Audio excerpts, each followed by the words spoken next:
오늘 바이블 스토리 제2강이고요. 이제 창세기, 이제 이 세상의 시작에 대해서 함께 보도록 하겠습니다. 한번 우리 말씀을 먼저 같이 읽어볼까요? 함께 읽겠습니다. 태초에 하나님이 천지를 창조하시니라. 아멘. 창세기 1장 1절은 우리가 하나님의 말씀을 보는데 가장 먼저 필요한 믿음에 대해서 하나님이 세상을 창조하신 창조주 하나님이신 것을 믿음으로 믿어야 된다는 것을 알려주고 있습니다.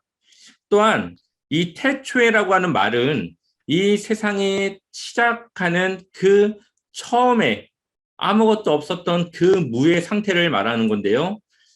여기서 이제 시간에 대한 개념이 나오는 거죠.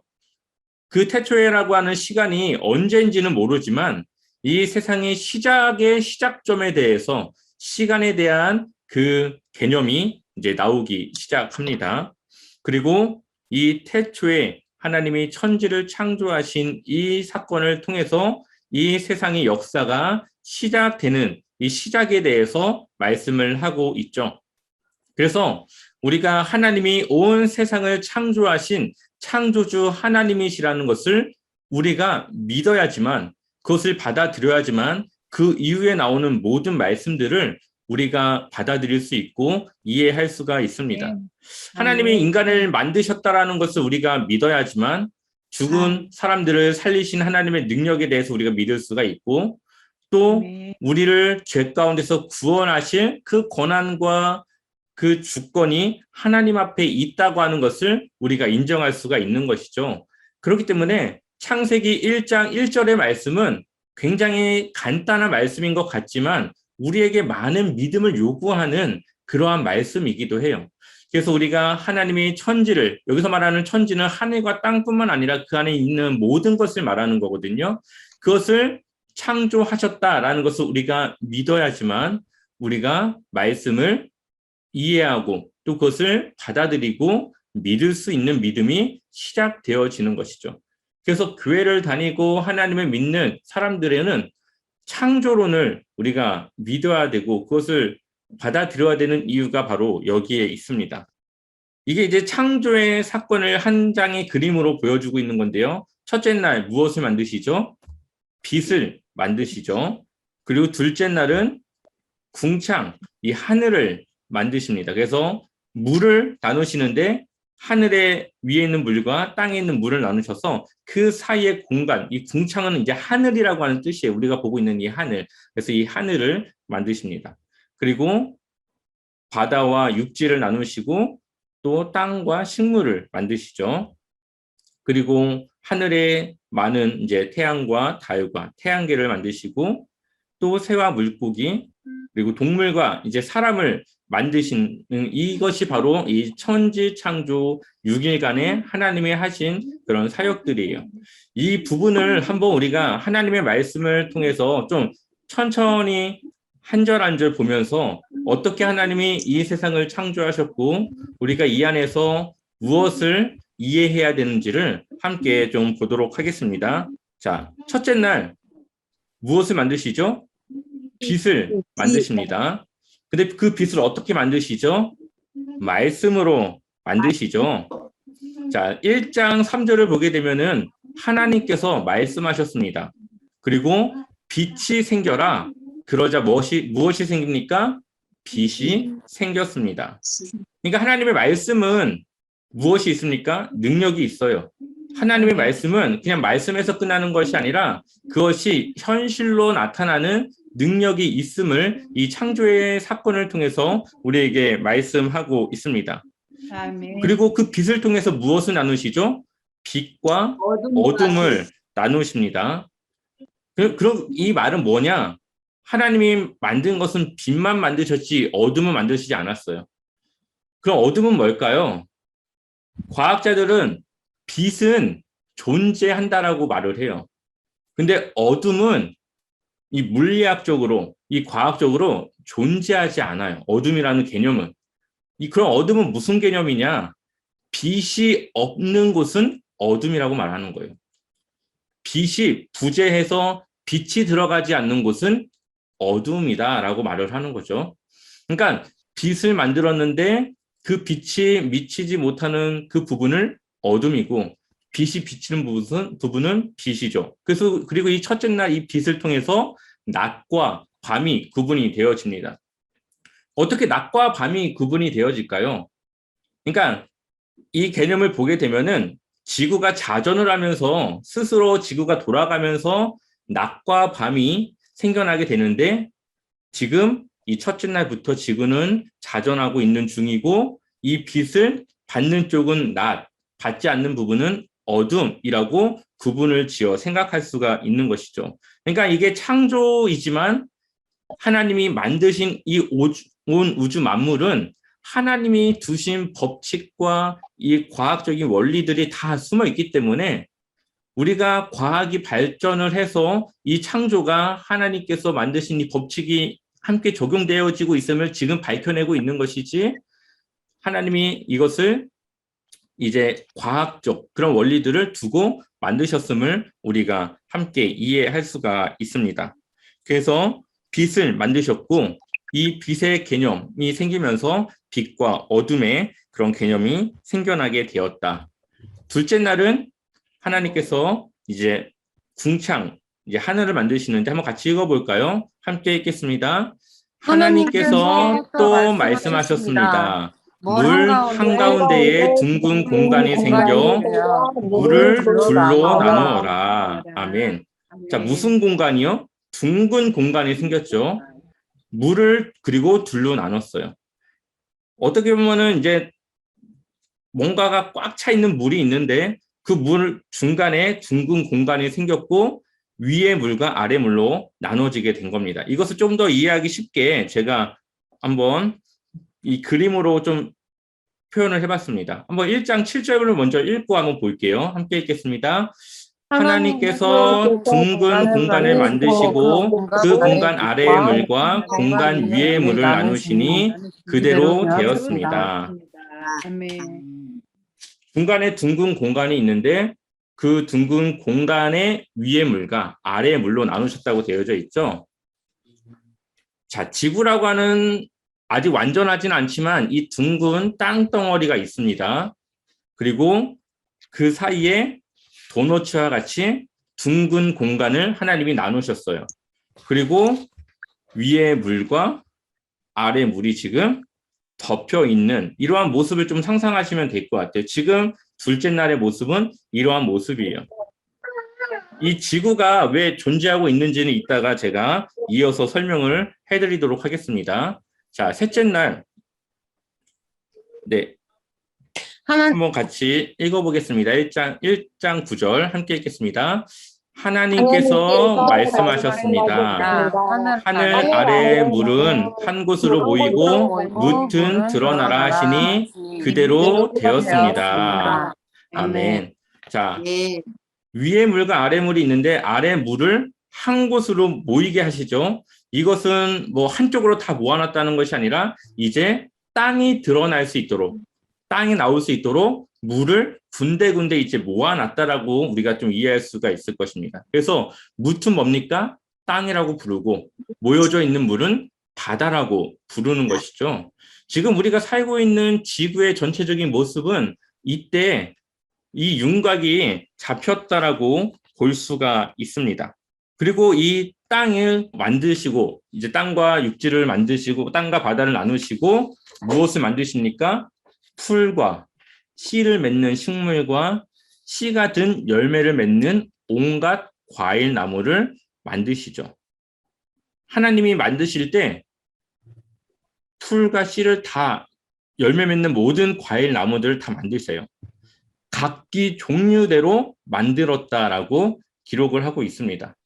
지금 우리가 먹고 있는 과일들 그리고 여러 가지 땅에 있는 식물들 이 모든 것이 하나님께서 이미 각기 종류대로 만들었다라고 성경은 기록하고 있어요. 각기 종류대로 만들었다고 하는 것, 이 개념이 굉장히 중요한 개념이에요. 왜냐하면 이것은 분명히 진화론과 완전히 반대되는 개념이기 때문에 그래요. 진화론은 각기 종류대로가 아니라 그냥 그 진화의 과정 속에서 하나하나 생겨난 걸로 생각을 하죠. 그런 개념으로 하지만 우리는 처음부터 만들어져 있는 개념으로 보게 됩니다. 자, 그러면은 지금 상태는 이런 상태인 거예요. 셋째 날.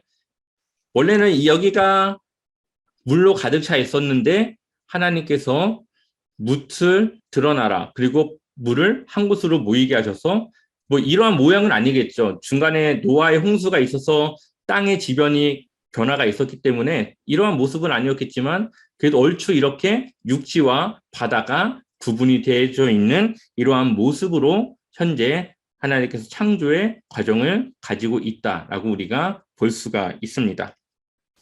자, 여기 보면은 이 태적 지층이라는 것이 있어요. 이게 지금 진화론자들이 말하고 있는 이제 태적 지층이거든요. 여기 보면은 뭐 시생대도 있고 원생대도 있고 이 캄브리아기 여기에서부터 이제 뭐 화석이 발견이 되면서 뭐 이런 얘기들을 해요. 뭐 몇 억 만년 뭐 이렇게 뭐 이제 이야기를 하면서 이제 진화에 대해서 이야기를 하는데 우리가 다 이거 과학 시간에 배웠을 거예요. 저도 막 지금 생각해 보면은 굉장히 이거 막 과학 시간에 외우려고 막 했었는데, 근데 이 진화론자들이 증명하지 못하는 것 중에 하나가 바로 이 화석을 발견을 하지만 이 중간 과정의 화석을 증명해내지 못해요. 물론 비슷한 화석들을 발견해가지고 이게 뭐 중간 단계다라고 얘기는 하지만 이 사람도 아니고 그렇다고 동물도 아니고 약간 애매모호한 그러한 중간 단계의 화석들이 사실 굉장히 많이 발견돼야 되지 않겠습니까? 왜냐면은 이 사람들이 말하는 이 진화의 과정은 뭐 100년, 200년이 아니라 몇 억 광년 뭐 이렇게 이야기를 하기 때문에 무수히 많은 중간 단계의 화석들이 원래는 존재를 해야 되겠죠. 근데 그러한 화석들이 발견이 되지 않아요. 예를 들면은 이 양서류, 이제 뭐 바다에도 있다, 뭐 물속에도 있다가 땅에서도 살다가는 이 양서류가 뭐 나중에 뭐 이제 땅 위로 올라와서 뭐 이런 얘기 하잖아요. 그러면은 이제 사람 중에 이제 중간 단계에서 폐로도 숨을 쉬고 뭐 아가미가 있어서 이렇게도 숨을 쉬고 약간 이런 중간 단계에 뭔가 돌연변이 같은 모습의 화석들이 발견이 되어줘야 되는데 그러한 화석이 발견이 되지가 않아요. 그리고 이 사람들이 생각하는 이제 말하는 게 시생되는 하나의 암석과 같은 그러한 지층이 없는 구조. 여기 보이는 이 지층 구조는 어느 나라를 가도 똑같은 구조를 보입니다. 이 지구의 이 땅덩이는 다 이러한 지층 구조로 되어져 있어요. 그래서 이 뭐 일단은 뭐 개념이 이런 개념으로 일단 불리고 있으니까 지층이 없는 이 시생대, 그 지층은 있지만 화성은 발견되지 않은 원생대, 그리고 이 캄브리아기부터 뭐 대폭발이라고 해서 무수히 많은 화석들이 이제 발견을 하고 있는 이 고생대부터의 이러한 지층들이 여기 있습니다. 자, 여기서 한번 우리가 생각을 좀 해볼게요. 창세기 1장 2절을 보게 되면은 이미 이 지구의 땅은 존재하고 있었습니다. 한번 읽어볼까요? 함께 읽겠습니다. 그런데 그 땅은 지금처럼 짜임새 있는 모습이 아니었고 생물 하나 없이 텅 비어 있었습니다. 어둠이 깊은 바다를 덮고 있었고 하나님의 영은 물 위에서 움직이고 계셨습니다. 아멘. 네. 하나님이 첫째 날 빛을 창조하셨고 만드셨지만 그 빛을 창조하실 때에 이미 지금 우리가 살고 있는 이러한 땅의 모습은 아니지만 어쨌든 이 둥근 지구 형태의 그런 땅은 이미 존재가 하고 있었던 거죠. 그러니까 아까 전에 이 궁창을 만들 때 둥근 모양의 하늘에 그런 공간이 생겨날 수 있었던 것이죠. 자, 그러면은 우리가 다시 이것을 보게 되는데 이 시생대, 지층 구조가 없는 이 부분을 뭐라고 볼 수 있을까요? 바로 우리가 이 절에서 보았던 짜임새가 없는 이 지층 구조의 그때의 그 구조라고 볼 수가 있는 것이고 이 원생대 이 화석은 없지만 지층 구조를 어느 정도 갖추고 있는 이거를 천지창조 셋째 날 하나님께서 이 바다와 육지를 나눌 때 생겨난 부분이라고 볼 수가 있고, 그 이후에 화석을 보유하고 있는 이 지층 구조를 홍수 이후에 생겨난 지층이라고 우리가 이해를 할 수가 있어요. 그래서 이 진화론자들은 사실 이 부분을 설명을 못합니다. 이 시생대가 왜 지층이 없는지, 원생대는 왜 지층은 있는데 화석은 발견되지 않는지, 이 부분은 진화론자들은 밝혀낼 수가 없어요. 과학적으로 그들이 증명할 수가 없고, 그래서 항상 이 캄브리아기를 굉장히 중요하게 생각을 하면서 이때부터의 내용들만 가지고 이제 진화론을 이제 펼치고 있는데, 성경으로는 이 부분들이 설명이 될 수가 있는 것이죠. 자, 이거를 실제로 과학적으로 증명을 한 사람이 있습니다.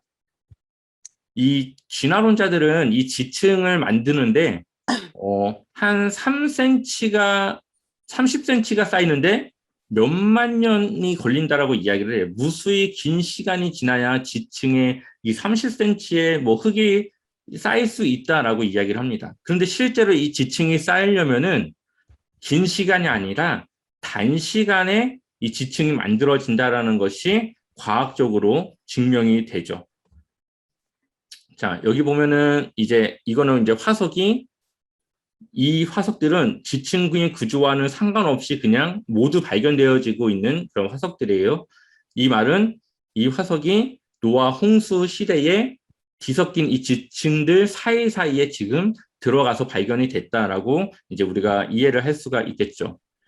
이 뒤에 보면은 이 지층 구조가 보이는 이 암산 같은 이것이 있는데, 이것은 화산에 의해서 만들어진 산이에요. 화산이.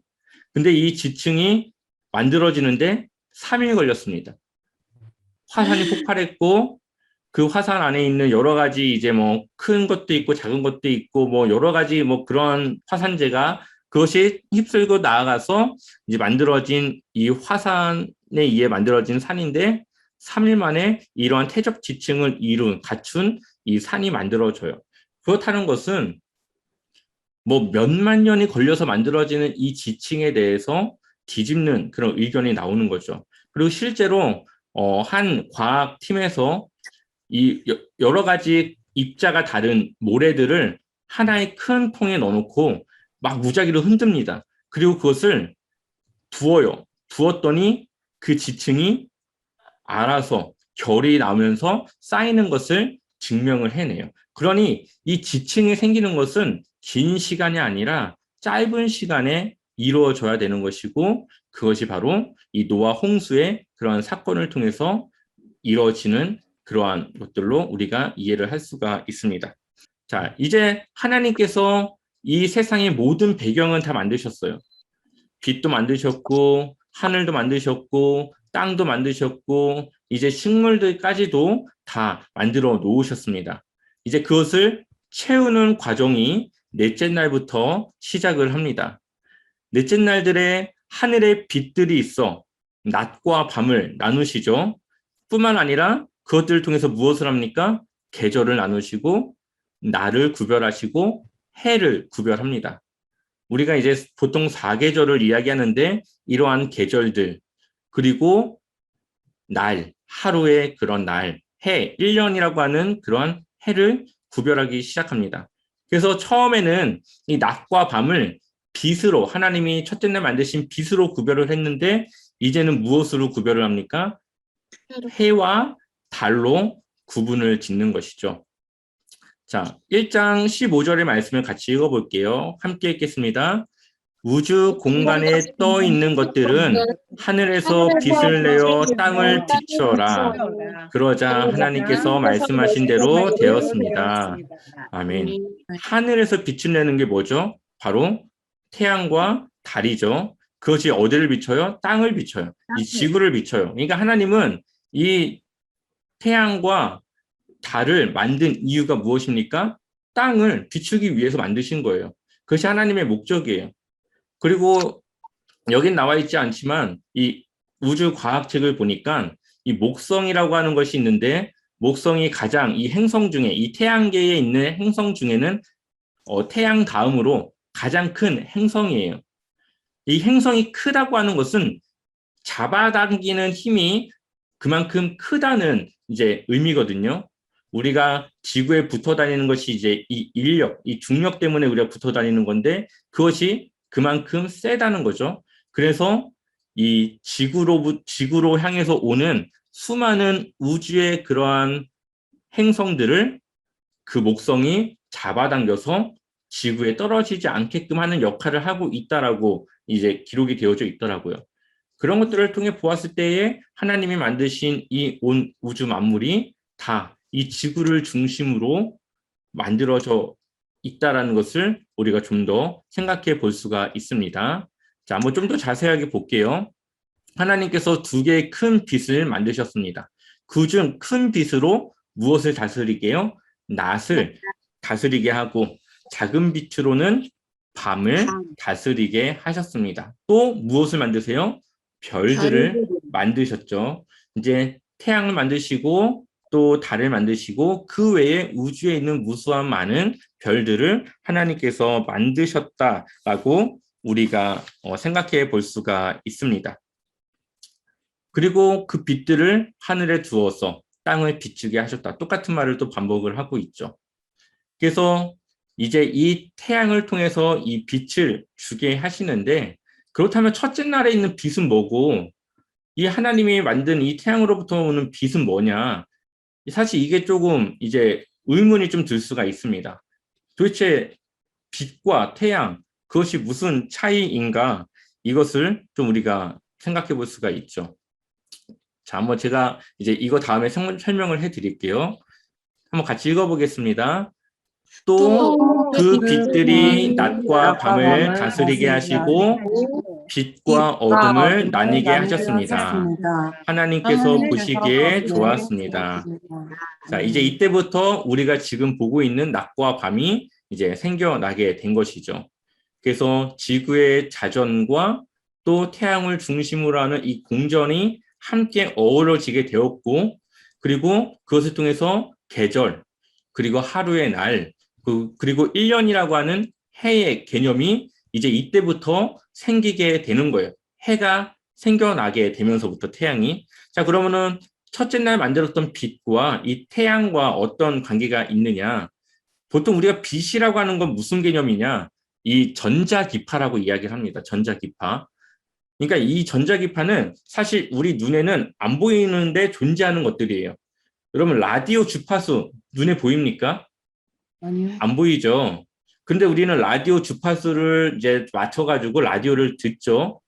네. 이게 바로 빛이에요, 빛. 눈에 보이지 않지만 존재하고 있는 것. 우리가 이 빛을 눈으로 보기는 하잖아요. 이것은 가시광선이에요. 여기 보는 가시광선 있죠. 이 가시광선은 우리의 눈으로 확인이 가능합니다. 적외선, 뭐 이제 소독하고 뭐 그런 거 있지 않습니까? 그런 불빛, 그것까지는 우리가 이제 눈으로 보고 구별을 하지만 그 외에 자외선, X선, 감마선, 뭐 마이크로파, 라디오파 다 우리 주변에 지금 존재하지만 보이지 않는 것들이고 이러한 전자기파를 다른 말로 빛이라고 이야기를 해요. 이거는 이제 과학자들이 발견해 낸 거고 그런 개념을 지금 우리가 쓰고 있는 거예요. 이 빛을 통해서 여러 가지 이런 세포라던가 여러 가지 또 물 분자, 뭐 여러 가지 분자라든가 이런 것들이 활성화되고 움직이고 이제 하는 여러 가지 이 세상에 많은 것들이 운영되는데 에너지로 쓰이게 됩니다. 그래서 빛의 에너지라고 이야기를 하죠. 자, 한번 같이 한번 볼게요. 자, 감마선, X선, 자외선, 가시광선, 적외선 등 전자기적 에너지를 빛이라고 이야기를 하죠. 그리고 물질을 구성하는 최소 단위 분자는 이러한 빛 에너지를 흡수해야지만 자기 역할을 하고 존재할 수가 있습니다. 그러니까 이 에너지가 굉장히 필요해요. 우리에게도 그래서 이 빛이 필요하고 그리고 태양을 구성하고 있는 수소와 헬륨 그리고 질소 그리고 여러 원소들이 지금 이 태양을 구성하고 있는데 이 태양이 자기 태양으로서의 역할을 하기 위해서는 무엇이 필요합니까? 빛이 필요해요. 그래야 이 태양의 그러한 여러 가지 에너지가 활성화될 수가 있어요. 왜냐하면은 이 분자가 이 핵분열을 일으키고 여러 가지 그런 과정들을 거쳐서 이제 태양의 그런 에너지들이 활성화되고 보여지게 되는데 이 모든 것에는 이 빛이라는 것이 있어야 되는 것이죠. 그래서 태양이 없을 때는 직접적으로 빛이 왔지만 이 태양이 생긴 뒤로는 이 태양을 통해서 빛을 내뿜는 장치로 하나님이 사용을 하십니다. 그래서 히브리어로 보게 되면은 이 원문으로 보게 되면은 이 빛은 그냥 빛이에요. 근데 태양은 이 빛을 내뿜는 장치, 약간 이런 뜻으로 사용을 합니다. 그래서 이제 낮과 밤을 나누고 이 지구에 빛을 비추는 그런 장치로 하나님이 이 태양을 사용하시게 되었다. 그러니 이 빛이 없으면 태양도 없는 거예요. 1절에 빛이 존재해야지만 이 태양도 자기 역할을 할 수 있는 그러한 역할을 할 수 있다. 그러니 1장 이제 첫째 날 만드셨던 이 빛이 이 세상을 움직이고 이 세상 안에서 굉장히 중요한 역할을 하고 있다고 볼 수가 있죠. 예, 넷째 날은 이렇게 해와 달과 그 외에 여러 가지 우수히 맞는 별들을 하나님께서 만드셨습니다. 다섯째 날 이제 하나님께서 무엇을 만드시냐? 물과 또 하늘의 생물들을 만듭니다. 그래서 하나님이 또 말씀하시죠. 물은 움직이는 생물을 많이 내어라. 새들은 땅 위의 하늘을 날아다녀라. 그래서 하나님이 바닷속의 생물들과 하늘 위의 새들을 만드십니다. 근데 그것을 어떻게 만드세요? 그 종류에 따라 창조하세요. 하나님은 모든 것을 다 그 종류에 따라 만드셨어요. 이미 하나님이 창조하실 때부터 지금의 모든 생물들은 다 존재하고 있었던 것들입니다. 자, 그리고 하나님이 명령하십니다. 한번 같이 읽어볼까요? 함께 읽겠습니다. 하나님께서 그것들에게 복을 주시며 말씀하셨습니다. 새끼를 많이 낳고 번성하여 바닷물을 가득 채워라. 새들도 땅 위에서 번성하여라. 아멘. 네. 하나님이 그들에게 명령하시죠. 번성하라고. 그 바닷물을 가득 채우는 번성함. 그리고 새들도 땅 위에서 번성하라고 명령을 하시는데 그냥 명령을 하시는 것이 아니라 무엇을 주세요? 복을 주시며. 이 성경에서 이 번성이라고 하는 말, 그런 번성과 관련된 말을 할 때는 대부분 이 복이라고 하는 말과 연관이 됩니다.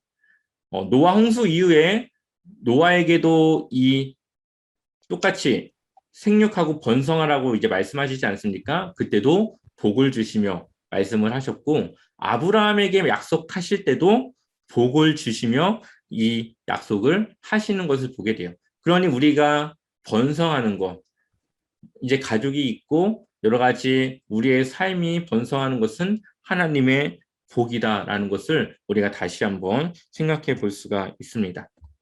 네. 자, 그리고 여섯째 날 이제 거의 이제 하나님의 창조의 클라이막스로 지금 들어가게 됩니다. 자, 한번 같이 읽어볼까요? 함께 읽겠습니다. 하나님께서 말씀하셨습니다. 땅은 온갖 생물을 내어라. 가축과 기어다니는 것과 들짐승을 각기 그 종류에 따라 내어라. 그러자 하나님께서 말씀하신 대로 되었습니다. 이제 땅 위에 있는 그런 생물들을 만들죠. 근데 무엇을 만듭니까? 가축을 만들고 기어다니는 것들을 만들고 들짐승을 만들어요. 그 종류에 따라 만드십니다. 자, 다시 한번 하나님께서 온갖 들짐승과 가축과 땅 위에서 기어다니는 생물을 각기 그 종류대로 만들으셨습니다. 하나님께서 보시기에 좋았습니다. 라고 지금 말씀하고 있죠. 여기서 참 중요한 말이 나오는데요. 하나님이 만드실 때 들짐승, 이제 사나운 그런 맹수들을 말하는 거죠. 그리고 가축들, 우리가 지금 현재 가정에서 키워서 먹을 수 있는 그런 가축들, 그리고 그 외에 땅 위에서 기어다니는 생물들을 다 구분해서 창조하셨습니다. 이 진화론자들은 이것을 어떻게 설명하냐면은 우리가 지금 현재 가축으로 쓰고 있는 이 돼지라던가 이 소라던가 이러한 것들을 가성비라고 이야기를 해요. 만약에 우리가 이 코끼리를 가축으로 쓰지 않는 이유, 그것은 우리가 이 코끼리를 잡아먹는 것서 얻을 수 있는 이익보다 코끼리를 키우는데 더 많은 소비를 해야 되기 때문에 가성비가 맞지 않기 때문에 가축이 되지 않았다. 뭐 이런 식으로 얘기를 하거든요. 이 진화론자들은. 근데 그것이 아니죠. 지금 하나님 말씀 보니까 처음부터 하나님은 들짐승과 가축과 그 외에 다른 생물들을 그 종류대로 나누어서 만드셨다라고 기록이 되어져 있습니다. 자, 그리고 이제 하나님께서 무엇을 만드시죠? 사람을 만드십니다. 한번 같이 읽어볼게요. 함께 읽겠습니다. 하나님께서 말씀하셨습니다. 우리가 우리의 모습과 형상대로 사람을 만들자. 그래서 바다의 물고기와 공중의 새와 온갖 가축과 들짐승과 땅 위에 기어다니는 모든 생물을 다스리게 하자. 아멘.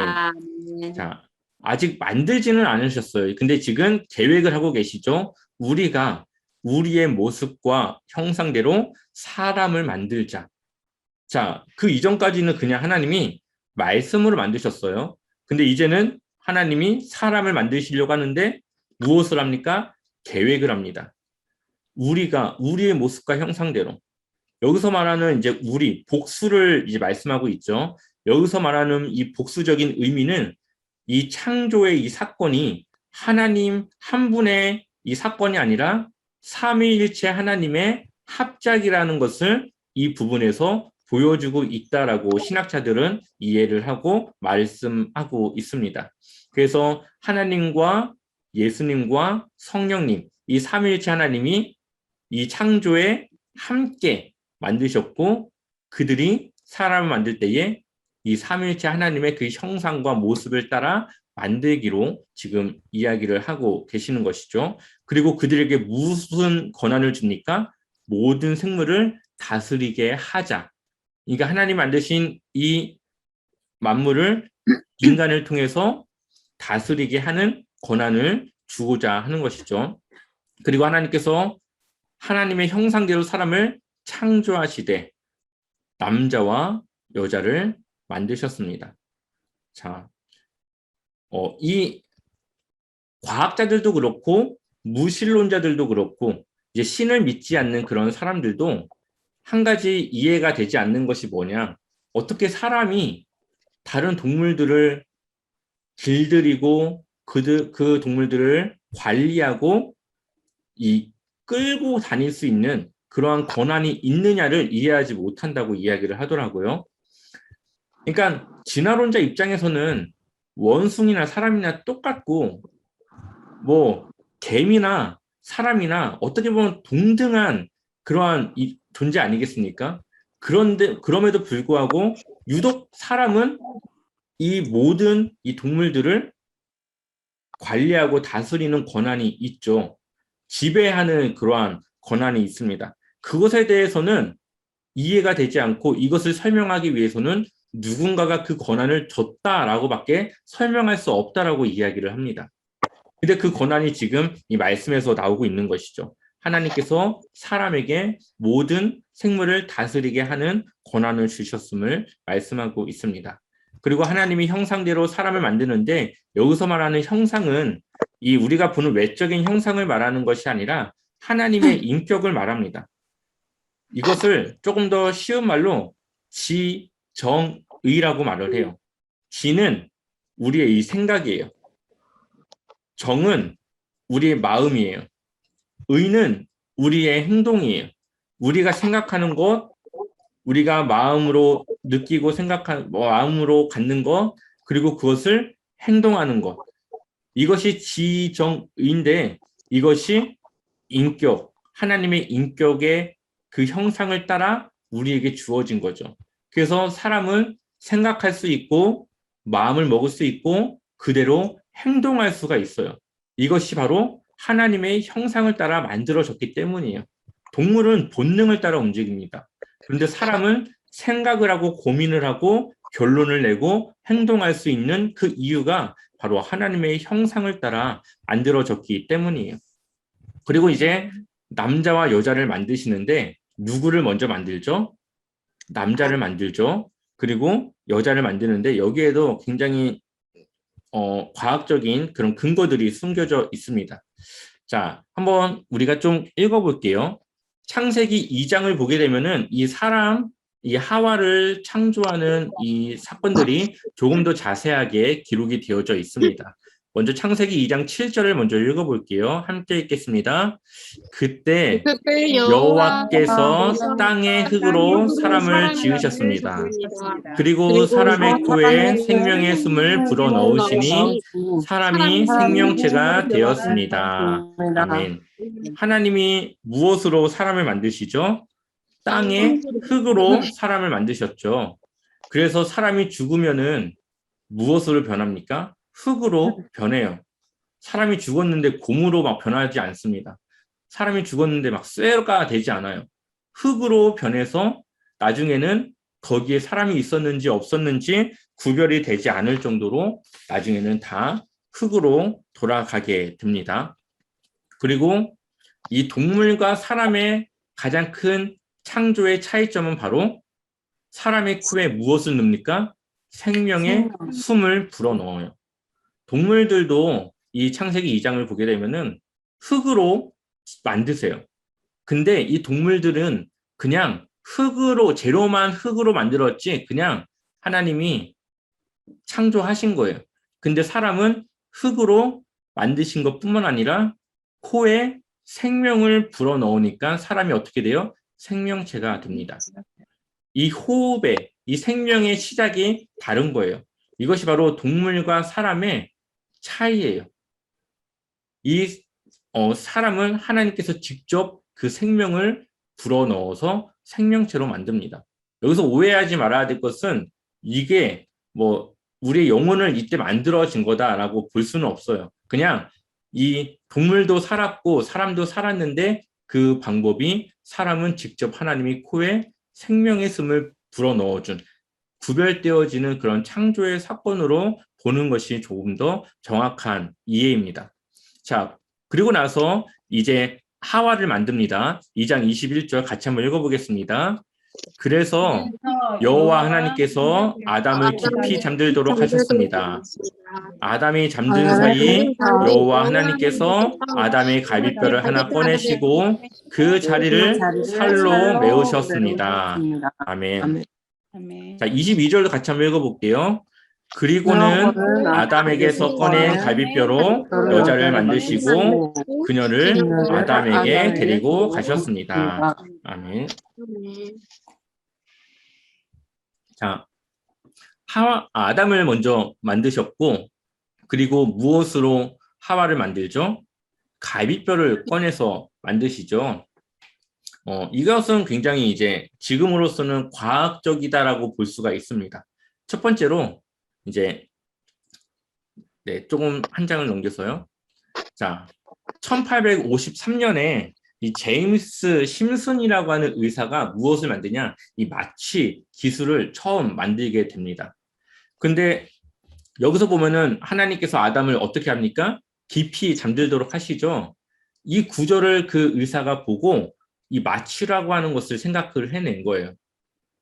그래서 여호와 하나님께서 뒤에 다 빼고요. 아담의 갈비뼈 하나를 꺼내시고 그 자리를 살로 메우셨습니다. 라고도 쓸 수가 있어요. 굳이 잠들었다라고 하는 표현을 쓰지 않아도 됐을 것 같은데 별로 중요하지 않을 것 같은 깊이 잠들도록 하셨습니다라고 하는 멘트가 이 성경에 기록이 되어져 있죠. 이것은 아마 뭐 지금에서 이것을 이해한다면은 이 마취라고 하는 이 기술을 하나님께서 만들 수 있는 힌트를 여기에 두셨다라고도 우리가 볼 수가 있을 것입니다.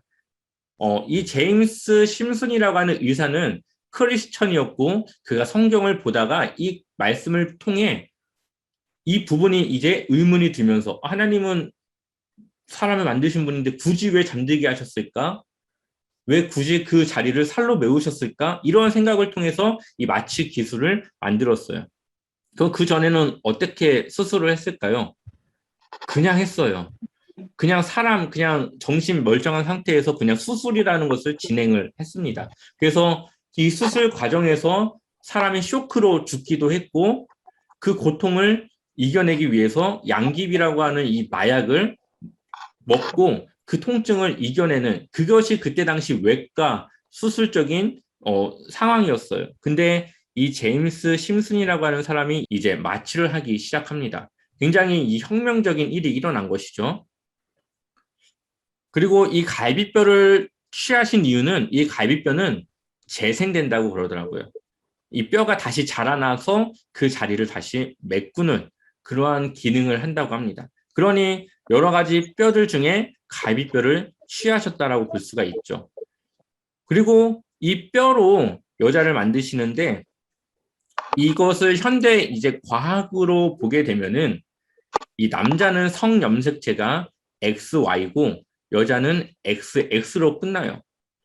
그렇기 때문에 남자는 X와 Y를 모두 갖고 있기 때문에 여자를 만들어낼 수 있지만 여자의 염색체로는 남자를 만들어낼 수가 없습니다. 그렇기 때문에 남자의 뼈로 여자를 만들었다. 이렇게 과학적으로 좀 더 접근해서 설명을 할 수가 있을 것 같아요. 그래서 이 창조의 사건이 단지 하나님의 능력으로 만든 것뿐만 아니라 여기에는 하나님이 이 자연의 법칙과 과학의 원리와 세상의 그러한 이치를 두었다라고 우리가 이해를 할 수가 있는 것이죠. 그리고 그것을 사람들이 발견을 해서 과학으로 적용을 하는 것이고 과학이 그것을 발견할 때마다 발전하고 발달하고 있다고 우리가 볼 수가 있는 것입니다.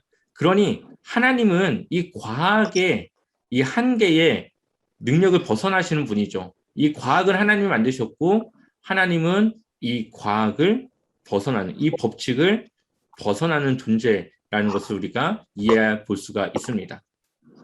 그리고 하나님께서 이제 다시 한번 이 권한을 주십니다. 한번 같이 읽어볼까요? 하나님께서 사람에게 복을 주시며 말씀하셨습니다. 자녀를 많이 낳고 번성하여 땅을 채워라. 땅을 정복하여라. 바다의 물고기와 하늘의 새와 땅 위에 움직이는 모든 생물을 다스려라. 아멘. 우리에게 또 한 번 복을 주시죠. 그리고 번성하라. 땅을 채워라. 땅을 정복하여라. 모든 생물을 다스려라. 명령하십니다. 그 말은 이 지구에 대한 모든 권한을 주지만 책임도 져야 된다라고 하는 그러한 의미가 들어 있다고 볼 수가 있습니다. 그리고 이 지구를 우리가 잘 관리하지 못한 결과들이 지금 나타나고 있다라고 생각이 들어요. 지구의 온난화, 여러 가지 자연 생태계의 파괴, 그리고 빙하가 녹고 기온이 올라가고 여러 가지 이 환경이 변화되어지는 모든 이 자연 재해와 관련해서 우리가 잘 관리하지 못한 그 결과에 대해서 지금 우리가 그 책임을 묻고 있다라고 우리가 볼 수가 있죠. 그리고 여기 보면은 땅을 채우라고 되어져 있죠. 결국은 흩어져서 이 땅 위에 편만하게 흩어져서 이 땅을 채워야 되는데 결국에 나중에 보겠지만 그러지 못한 결과 어떻게 됩니까? 죄를 하나님께 짓게 되는 경우를 보게 됩니다.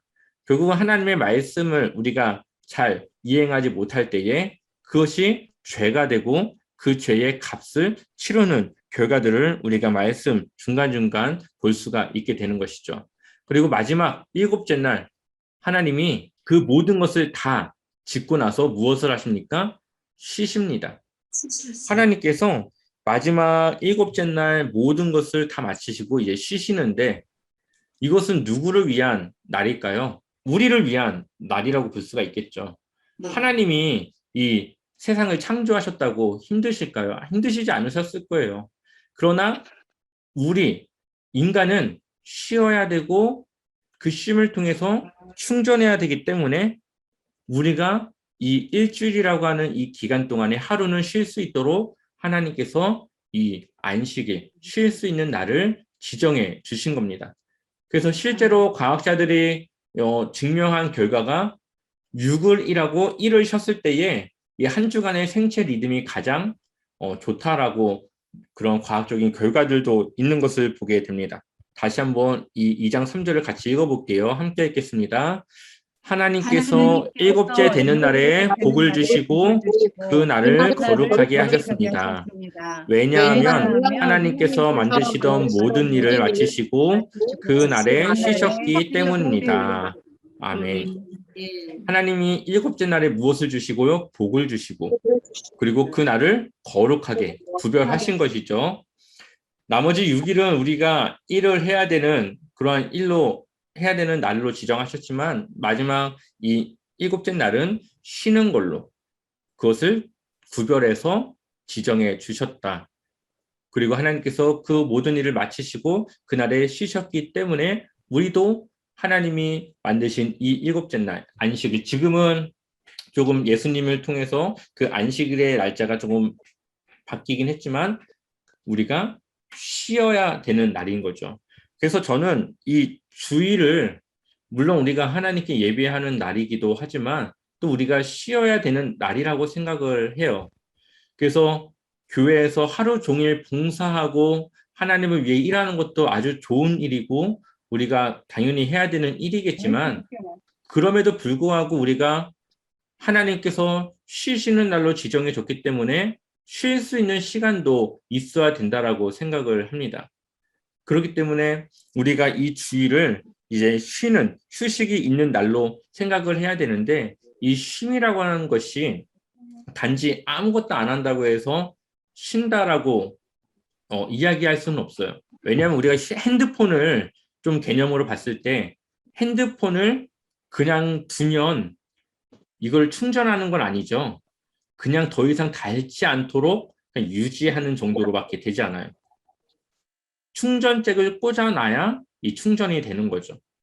그런 것처럼 이 사람이 쉰다고 하는 것은 육체가 쉬는 것도 있지만 일상에서 벗어난 다른 것을 경험하거나 뭔가 충전되어질 수 있고 전환되어질 수 있고 또 성장할 수 있고 여러 가지 이러한 요소들이 이제 우리에게 휴식이라는 개념으로 다가올 수 있다고 해요. 그래서 이 책 같은 거를 보다가 눈이 피로할 때 눈을 쉬게 하는 방법은 무엇인지 아십니까? 시선을 바꾸는 거예요. 책을 보다가 눈이 피곤해서 눈을 감으면은 눈이 더 안 좋아진대요. 이 가까이 보고 있던 이 책에서 시선을 멀리 할 때에 이 눈이 편안하게 쉴 수 있다라고 하더라고요. 이런 것처럼 우리가 일상에서 좀 눈을 돌려서 이 교회 안에서의 이런 성도들과의 교제, 그리고 교회 안에서의 이런 예배, 그리고 교육, 그러한 일들이 우리에게 충전이 되어지고 내가 기존에 했던 것과 좀 다른 환경에서 뭔가 좀 전환이 되어지고 또 내 마음이 조금 휴식이 취해질 수 있다 하면은 그것이 휴식적인 개념이 될 수 있는 것이죠. 그렇기 때문에 무언가를 많이 하고 바쁘게 내 몸을 혹사시키면서 스스로 그 만족감을 얻어서 이 주의를 지키는 것이 아니라 좀 이러한 개념에서의 주의를 우리가 조금은 맞이해야 되고 좀 그런 주의의 개념을 지켜야 되지 않을까라는 생각을 하게 됩니다.